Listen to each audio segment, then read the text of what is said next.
নমস্কার, দেখছেন Kolkata TV digital. আমি অভিক আপনাদের সঙ্গে রয়েছি।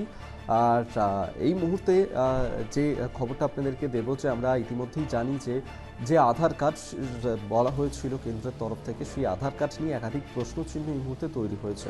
কারণ সুপ্রিম কোর্টের তরফ থেকে, দেশের শীর্ষ আদালতের তরফ থেকেই বলে দেওয়া হয়েছিল যে আধার কার্ড কখনোই নাগরিকত্বের প্রমাণ হতে পারে না। এবার মধ্যপ্রদেশ হাইকোর্টের তরফ থেকেও একটি নির্দেশ দেওয়া হয়েছে এই আধার কার্ড নিয়ে, যা যথারীতি উদ্বেগ বাড়িয়েছে। কারণ মধ্যপ্রদেশ হাইকোর্টের তরফ থেকেও বলে দেওয়া হয়েছে স্পষ্টভাবে যে এই আধার কার্ড কখনোই জন্মেরও শংসাপত্র হতে পারে না। এমনটা কিন্তু মধ্যপ্রদেশ হাইকোর্টের তরফ থেকেও জানিয়ে দেওয়া হলো। আর তা নিয়ে শুরু হয়েছে এই মুহূর্তে দাঁড়িয়ে বিতর্ক। কিন্তু এই ঘটনার সূত্রপাত ঠিক কোন জায়গা থেকে, কেন হঠাৎ করে মধ্যপ্রদেশ হাইকোর্ট এই নির্দেশ দিল, সেটাও আপনাদেরকে জানিয়ে রাখবো যে এই ঘটনাটা যেটা ঘটেছে, যে মধ্যপ্রদেশের এক অঙ্গনারী কর্মী, তার করা এই মামলা। ধর জেলায় একজন অঙ্গনওয়াড়ি কেন্দ্রের কর্মী হিরলি বাই, তিনি অঙ্গনওয়াড়ি কেন্দ্রে কাজ করতেন এবং তারপর তিনি অবসর নেন এবং তার জায়গায় সেখানে নতুন করে একজনকে নিয়ে আসা হয়, প্রমীলা। তিনি এই অঙ্গনওয়াড়ি কর্মী হিসেবে নিযুক্ত করেন।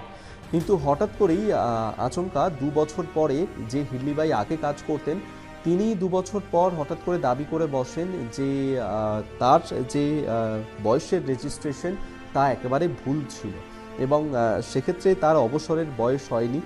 নিজের আধার এবং ভোটার কার্ড দেখিয়ে চাকরি ফেরত দিতে হবে, সেই দাবি তিনি তোলেন। আর যেহেতু তিনি তথ্যগুলো দেখিয়েছিলেন, তাই স্থানীয়রা তারা ভেবেছেন যে হয়তো এটাই সঠিক, এবং যার কারণে তারপর তাকে আবার চাকরিতে পুনর্বহাল করা হয় এবং যে প্রমীলাকে পরে চাকরি দেওয়া হয়েছিল, তাকে ফের একবার চাকরি থেকে ছাড়িয়ে দেওয়া হয়।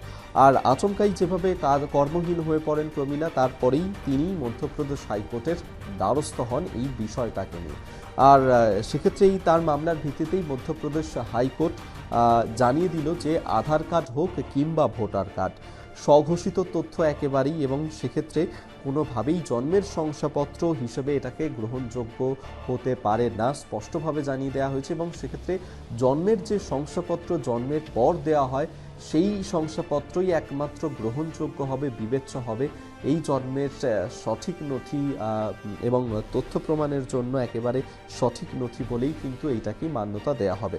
এবং তারপর আদালতে যাওয়ার পরেই আদালত ওই পদ থেকে হিরলি বাইকে ফের একবার সরিয়ে দেয় এবং প্রমীলা, তাকে ফের একবার পুনর্বহাল করা হয় এই ঘটনার পর। এবং যথারীতি আধার কার্ড নিয়ে এবং ভোটার কার্ড নিয়ে মধ্যপ্রদেশ হাইকোর্ট তাদের এই যে একটা বড় নির্দেশ, ইতিমধ্যে সুপ্রিম কোর্টের তরফ থেকে নির্দেশ দেওয়া হয়েছিল, তারপর মধ্যপ্রদেশ হাইকোর্ট এই বিষয়টা মান্যতা দিল।